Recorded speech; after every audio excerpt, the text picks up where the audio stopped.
boa noite meus amigos. Hoje é dia 20 de fevereiro de 2021. O meu nome é Cláudio da Costa Oliveira. Eu sou economista aposentado da Petrobras. Sou sócio honorário da Associação dos Engenheiros da Petrobras. Sou também diretor da Associação dos Engenheiros da Petrobras.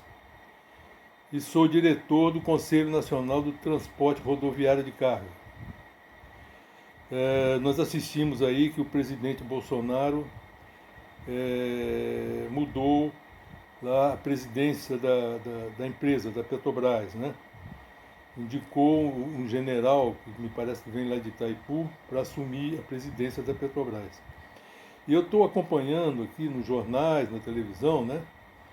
Diversos comentaristas, dizem especialistas, né, comentando esse assunto, e me causa até indignação a forma como eles falam inverdades, né, dizendo que quando foi dado um subsídio, a Petrobras teve um prejuízo enorme, teve uma perda enorme.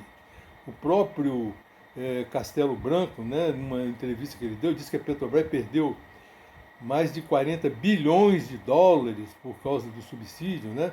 Mas sem apresentar um número, sem mostrar número nenhum. Como é que foi feito esse cálculo? De onde que veio esse número? Ninguém mostra, porque não existe.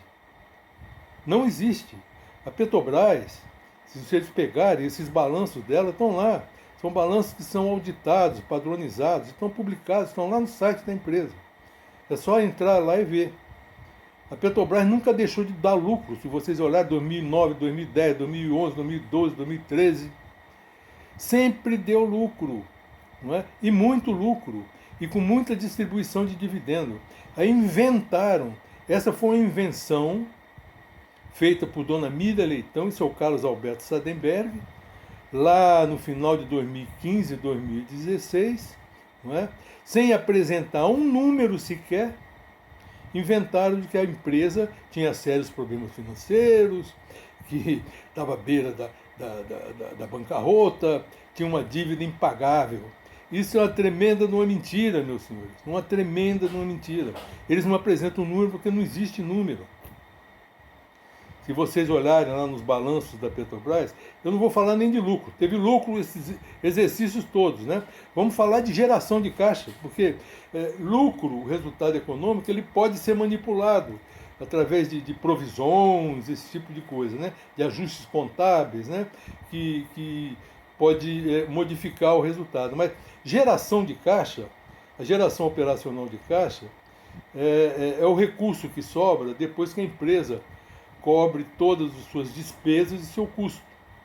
É o recurso que sobra para a empresa cobrir o seu serviço da dívida, fazer investimento, ou pagar dividendo, para ela utilizar da forma que ela quiser. Ou pega empréstimo ou usa essa geração de caixa, né? A Petrobras é uma excepcional geradora de caixa. Se vocês olharem esse período todo que eu estou falando, 2010, 2011, 2012, 2013, 2014, 2015, 2016, a Petrobras nunca teve uma geração operacional de caixa inferior a 25 bilhões de dólares. Nunca teve nada inferior a isso, tá certo? E a época em que ela teve as maiores gerações de caixa foi exatamente na época em que ela estava dando o tal do subsídio, que eles falaram que deu grande prejuízo, né? Se vocês olharem o balanço da Petrobras, por exemplo, lá em 2011, a geração operacional de caixa da Petrobras foi de 33 bilhões de dólares. Nunca mais se obteve esse nível de geração de caixa. Estava em pleno subsídio, teve corrupção, roubaram a empresa muito bem. Pega-se os ladrões e põe na cadeia. Tá? A água suja é jogada fora, mas a criança tem de ficar.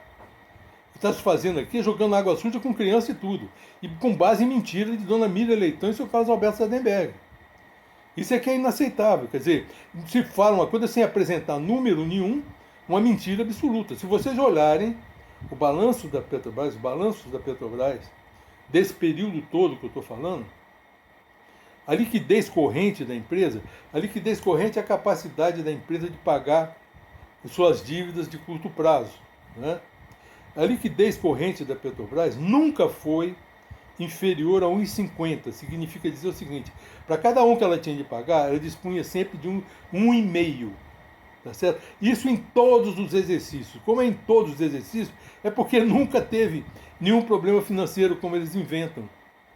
Tá entendendo?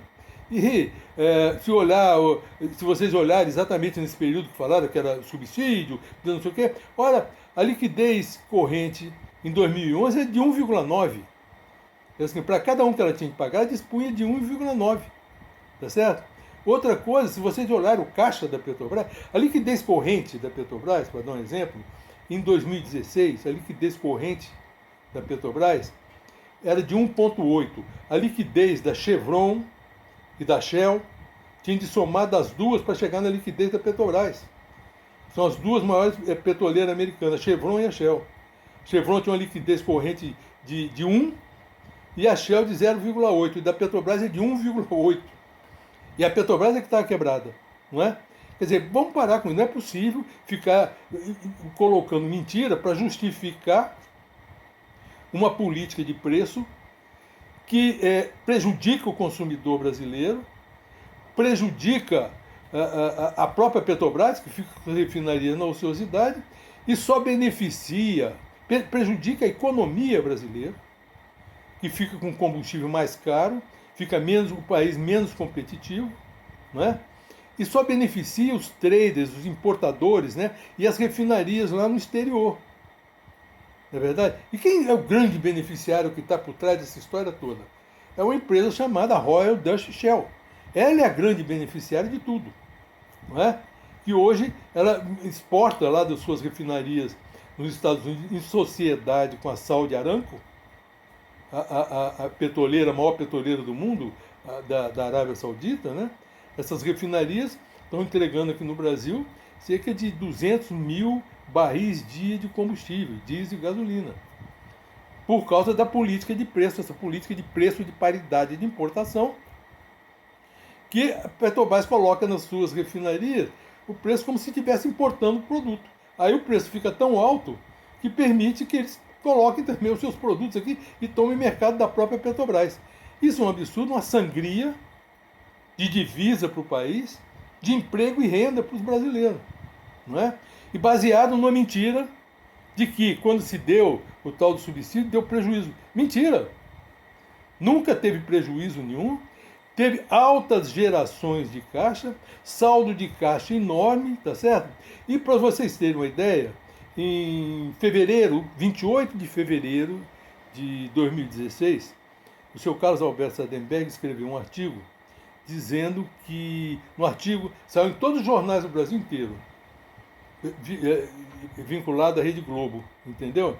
No artigo dizia o seguinte: quebraram a estatal. Isso 28 de abril de 2016. Você pode procurar no Google aí.